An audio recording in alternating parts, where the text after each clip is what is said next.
Hello everybody, Ben Woodruff here, and today I'm going to take you on a little bit of an adventure.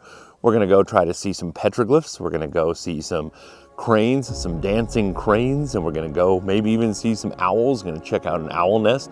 It's going to be a fun little adventure, so let's go along and see what we can find. I'm up here now looking up above Utah Lake. Utah Lake is one of the biggest lakes in Utah, but it's a very recent lake, geologically speaking. It's only been here around 9,000 years, which geologically speaking is nothing. We used to have an enormous lake here called Lake Bonneville. Lake Bonneville covered a big chunk of the state, but about 9 or 10,000 years ago, give or take, the natural dam broke in a place called Red Rock Pass, Idaho, and that emptied the bulk of Lake Bonneville in about 1 year. And what you had left was a few smaller lakes, smaller being a relative term, including Utah Lake and the Great Salt Lake. Now Utah Lake here empties into the Jordan River, which then flows into the Great Salt Lake. And the Great Salt Lake doesn't empty anywhere, which is why it's become salty and is now the Great Salt Lake.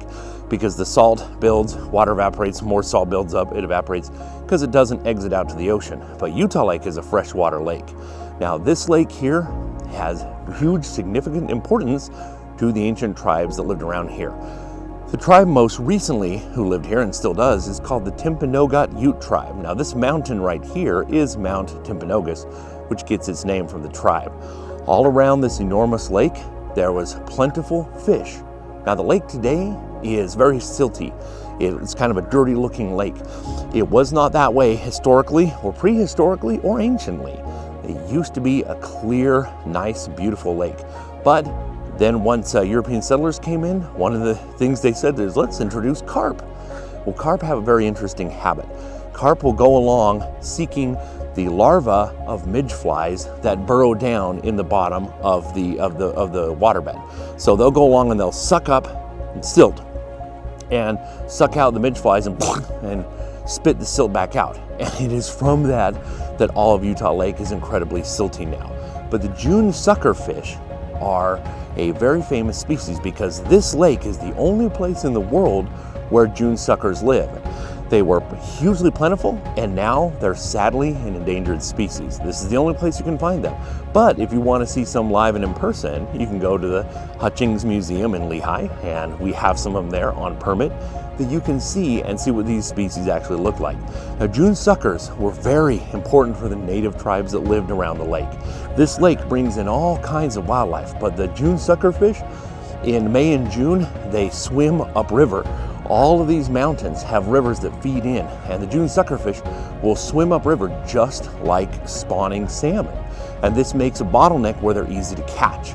And the Timpanogos Ute tribe would catch them in mass and would dry them out and basically turn them into fish jerky, which is a very important protein source in what is otherwise a fairly arid environment.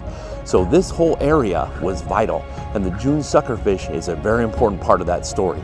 Now there's work now. June suckers are protected, and it's part of the history of this area that we're trying to reintroduce more and more of them and trying to mitigate the numbers of carp that are silting this lake in this area.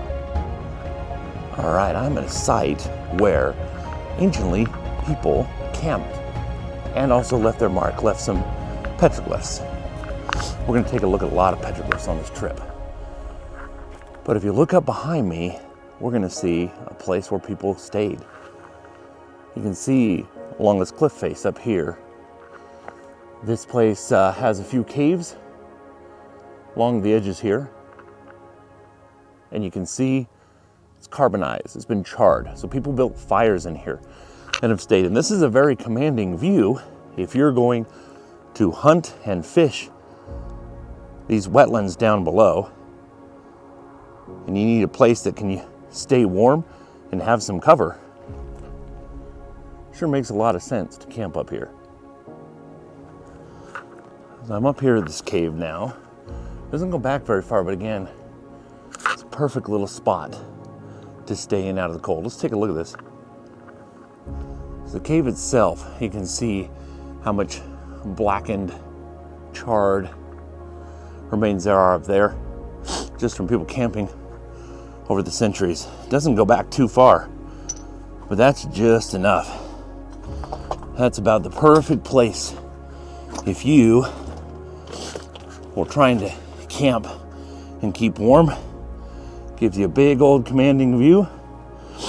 But, you know, and this sediments, this is filled in over time. You know, you can see where you have almost sort of a landslide that's, you know, just filled in over time. But if you cleared this out, this would be a good little place to camp and a good place to stage hunting and fishing. You wouldn't necessarily want to live here, but this would be a good place to stay. It's kind of interesting looking around. You know, there's petroglyphs we're going to see in a minute, but a lot of people have left their mark. Modern day people. Scratches all over. You got little dates written on the walls here and there where people have kind of scribbled and inscribed. If you can see that, people have tried to leave their mark. Well, I'm going to walk along this cliff face now, see what petroglyphs we can find.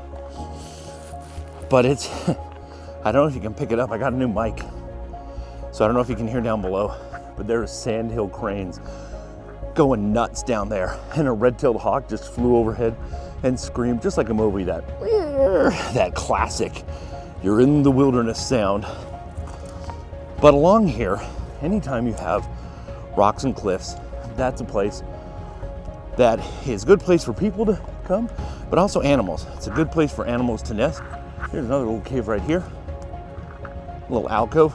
So again, these are places where rodents, pack rats, things like that can nest and start a little family. But let's see what else we can find.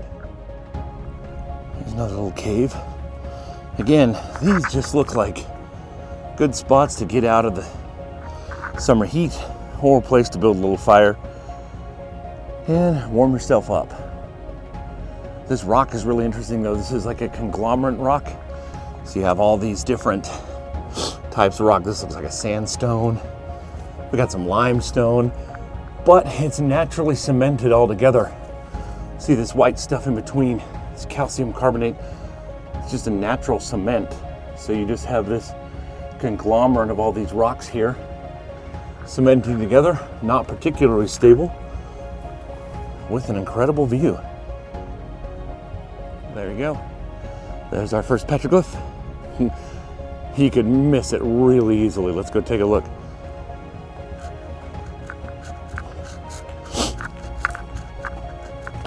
Hopefully you can see this okay. There's a blue lichen growing all over this. I'm gonna take a photo and see if I can do some after production to try to spotlight it here. But there's a figure here. You never touch these, but you got a figure here. There's a circle there. There's another figure here. There's a little figure right here. And you can see some of that striping up above, all down there. And it really makes me wonder, looking around here, how many more petroglyphs I'm not going to notice just because they're covered by lichen. It's kind of interesting. Let's go see what else we can find.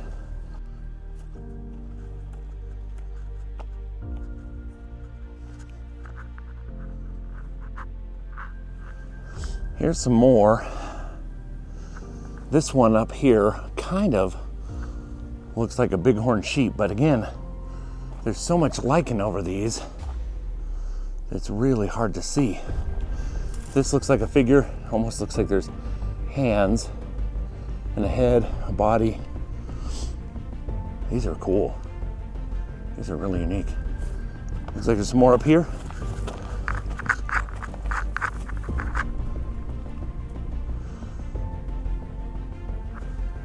It's really kind of sad that all around here people do a lot of shooting.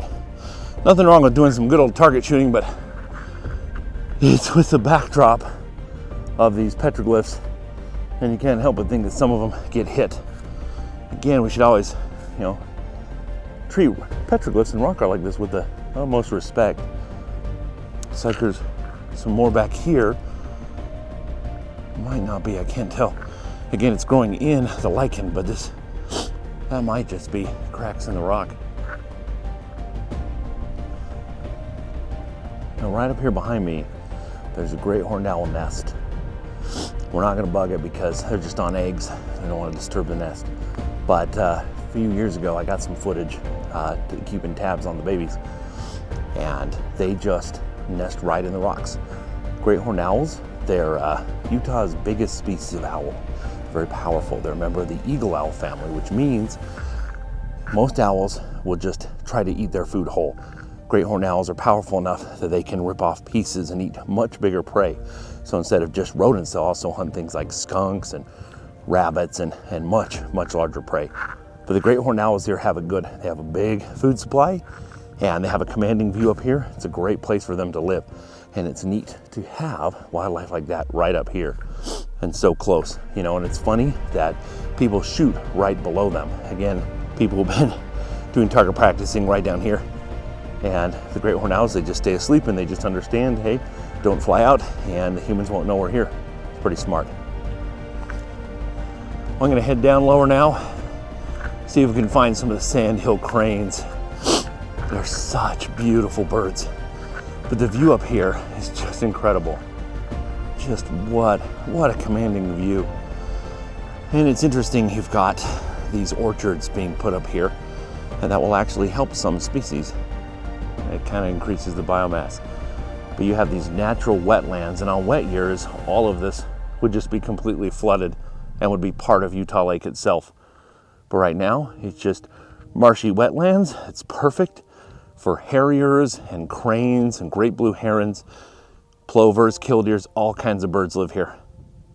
So driving along here, I just noticed a nesting platform that has been set up by humans for ospreys. Ospreys live just about everywhere in the world. They're a very highly effective fish hunting raptor. We do have them here in Utah, even though it's mostly a desert state. We do, anywhere we have good waterways, we'll have ospreys. But a lot of times we don't have good nesting spots for them. So humans have been putting up these nesting platforms. And it looks like, from the looks of it, that there's even sort of a metal bottom to try to prevent things like mink or raccoons from climbing up to the top and getting to the babies. So this is a good thing. But one of the bad things about these things are a lot of times that they end up being kind of traps for fishing line and also for other plastics that the ospreys get out of the water. If you catch a fish and the fish has fishing line in it and you bring it back to the nest, a lot of times there's been instances where you've had baby ospreys that get so tangled up in fishing line in the nest that they die. We're actually working right now with Great Basin Wildlife Rescue here in Utah to try to formulate some sort of a plan, some sort of a program to go around in the off season and to cut out all of these fishing line and plastic from these nests. So nobody's nesting in this nest right now, and it doesn't look like there's much up above, like the winter was pretty rough on this nest. So I'm gonna run the drone up here and take a quick look and see what it looks like.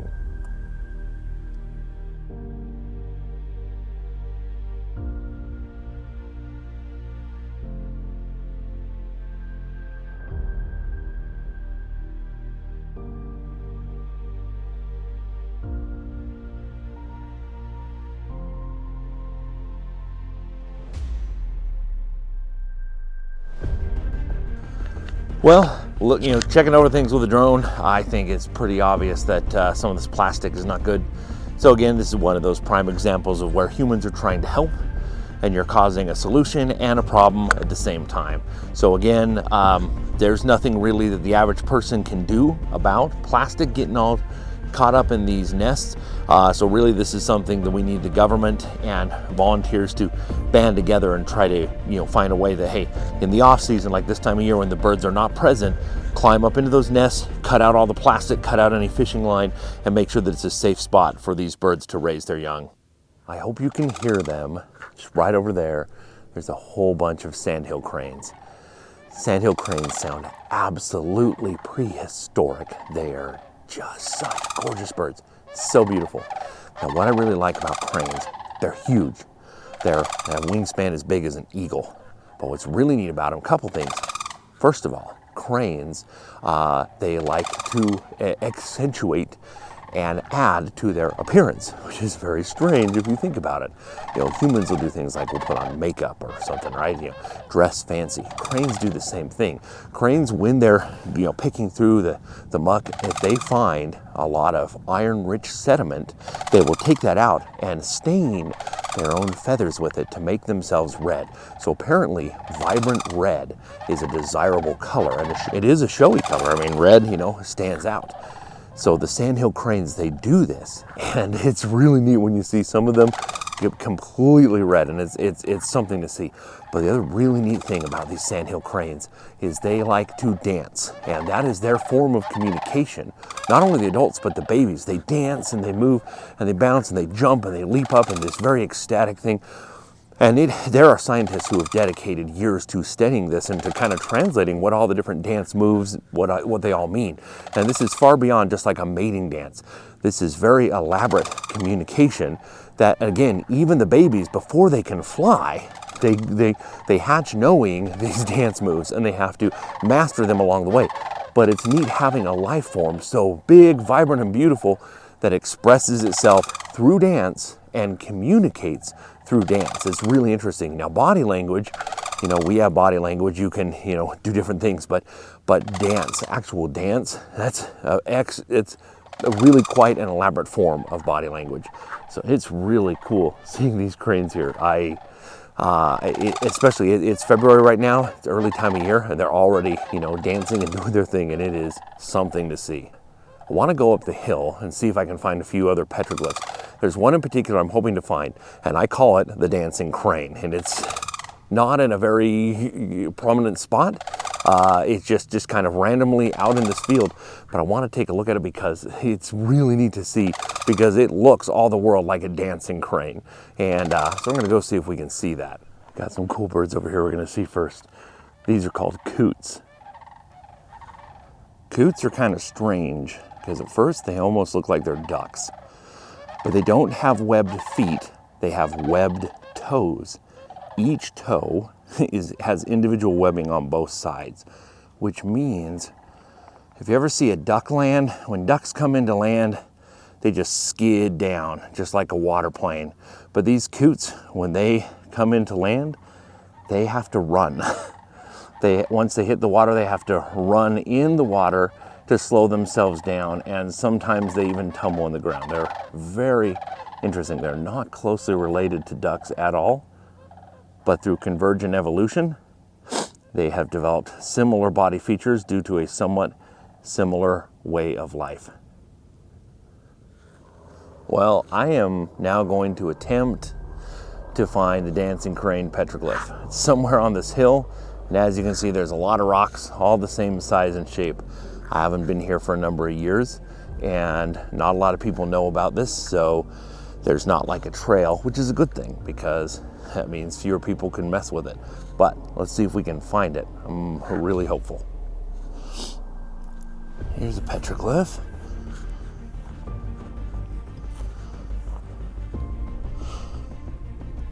Very distinct,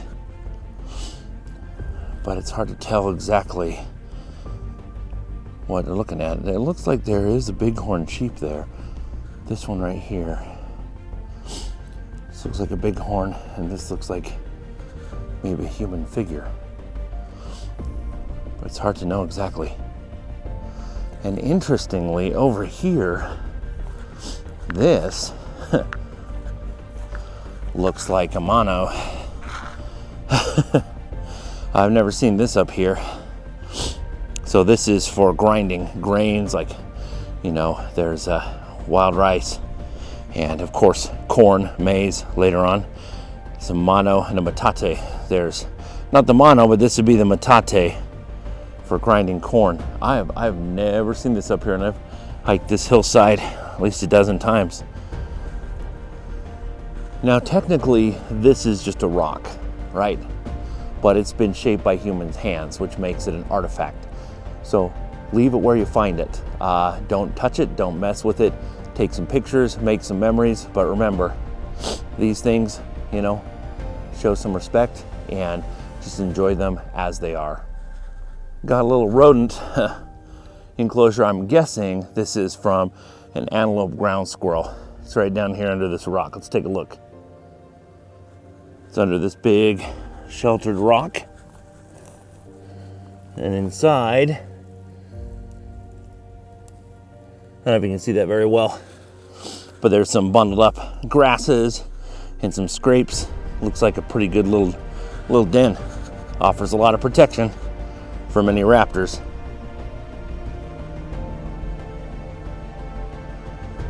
Speaking of raptors,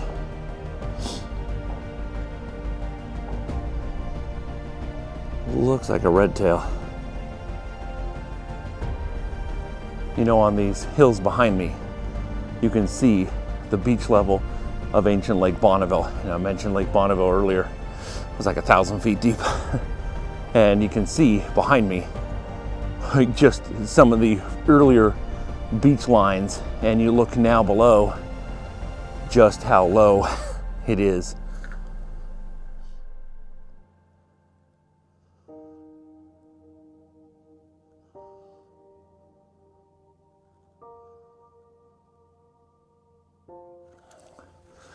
I hope I can find this.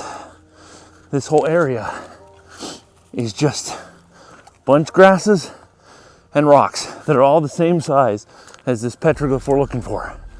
Hope I can find it. Like I said, it's been a few years, and it looks like either an earth mover or a flood has come through some of this area. So you never know what can happen. As the ground gets wet, these rocks tumble, and a lot of petroglyphs get buried, and then 50 years later they tumble out and are showing again. So who knows what all is up here. Well, I spent a few hours combing this entire mountainside. I didn't find the petroglyph, which is kind of unfortunate, but I've got photos of from the last time I was here and I saw it, and it's a beautiful piece. So you get a chance to still take a look at what it looks like. And I love this piece because it really captures the motion and the dynamic movement of these dancing cranes, and how it connects me to the past. That to know that hundreds of years ago, or even thousands of years ago, someone in the same area was hearing the same cranes and watching the same motion, and I'm up above and I can see them right down there. I can hear them all around me, and I can see them dancing even from up here. They keep jumping up in the air and dancing and flitting, and it's a sight to see. And next time I'm up here, hopefully I'll catch a glimpse of this petroglyph in person again. But until that time, if you haven't already, if you could please hit subscribe, I very much appreciate it. It helps keep this channel up and going. And as always, keep learning, keep exploring, and always keep having fun.